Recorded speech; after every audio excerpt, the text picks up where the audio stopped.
It's time for the feelings mailbag. We've got a voicemail box. We've got email inboxes galore, and we have a P.O. box. I love snail mail. I love sending it, and I love receiving it. And today we have a letter. It took me a minute to actually go check the P.O. box. So this letter is from November, handwritten, double-sided, pages numbered. Dear Nora and the Feelings & Co. team, I also want to address this letter for the woman who wrote the email you read for YouTube today. Your suffering is not a self-improvement project. Thanks to her email and you reading it, I know how to start the letter I've been meaning to write to all of you. To that woman, I want to say, it has been 7 years since my wife died, and I still don't have my act together. Because I'm originally from a small, remote, and dusty cow towns of the American West, I find myself using the following phrase: I keep getting my horses shot out from under me. We shall now pause while YouTube Nora takes a moment to compare dead horses to dead spouses. Because I did not make that connection until this moment, and it is silly, and I like it. I don't have my act together. Not in my career and not in my love life. It is all I can do to keep a roof over my head, stay physically healthy and reasonably fit, and keep the bills paid. I have no children, I am infertile, and I am unemployed. I keep trying to put my life together, and I have been doing so. Around me, other widows are indeed finding love again, buying homes, holding down jobs, but not all of them are, and I am one of those who is in the same leaky fishing boat as you. Just maybe one deck down and manning the bilge pumps. Thanks for Asking is a podcast about life, about all kinds of things. We take listener calls, we read books, we do all kinds of stuff because life is complicated, and so are people. You can get full episodes of Thanks for Asking on my Substack, which is linked in the description. I am trying, though.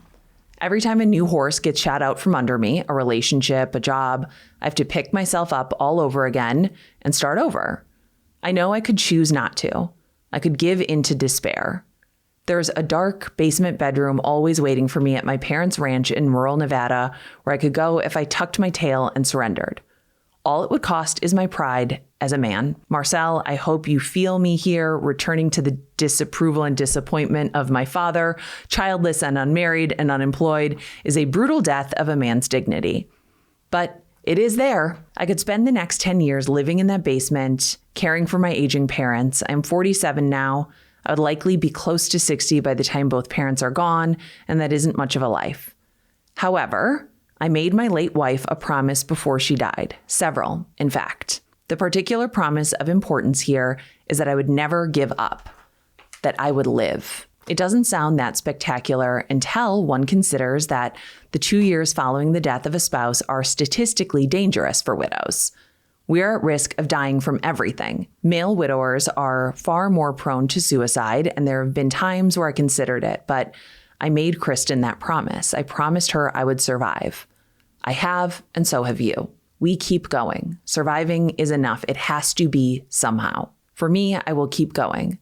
I will search for a new job. I have a plan, and it's a decent one. It's what I have. And if it fails, I will come up with another plan.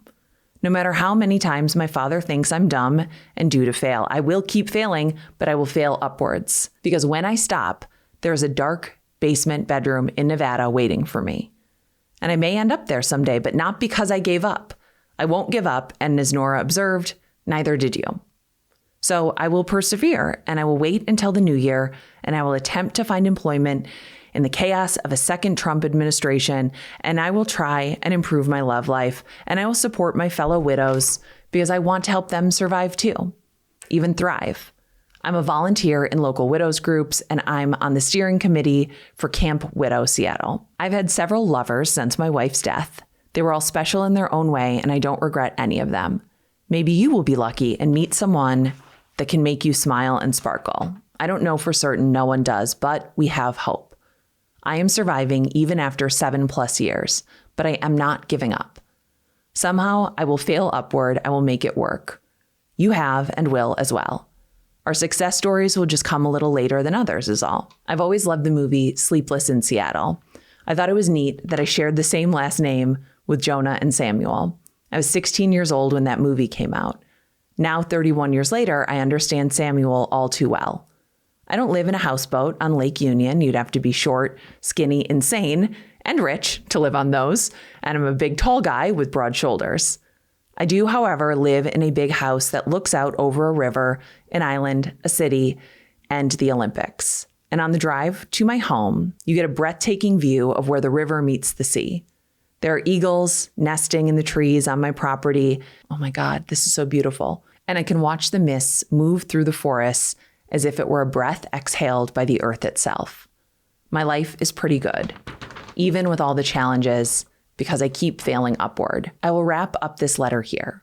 Finally, Nora, I've discovered gel-covered nails and they are fantastic. I'm writing this letter to you and the team with the color Pretty Princess on my nails. It's a surprisingly masculine soft pink with subtle glitter inlays. And best of all, it completely negates my urge to bite my nails. Nora, I no longer bite my nails nor pick at them.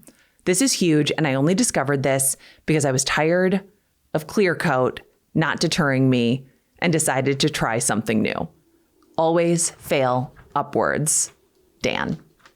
Beautiful letter. Beautiful letter from Dan. I love hearing that people are exploring gel nail polish. I love people sharing the ways that their lives are going when they are not going to plan. I love that Dan reached out to offer another widow comfort, because guess what? We need that. We need other people. We need their stories. We need their survival. We need their tips. We need to know that whatever we are going through, it's not just us. You don't have to send a letter. You can send an email. You can just comment on a Substack. You can text us 612-568-4441.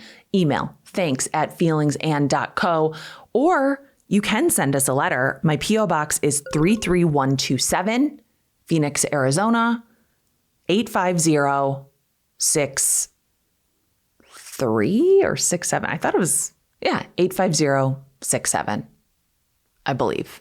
That was the Feelings mailbox. We love hearing your feelings. We love when you share your feelings. Feelings mailbag, feelings mailbox, time will tell. You can always share your feelings with us in any way you choose. Could be a text, could be a call, could be a voicemail, could be a letter. That was a little excerpt from Thanks for Asking. If you want full episodes, audio and video, you can go to the link in our description.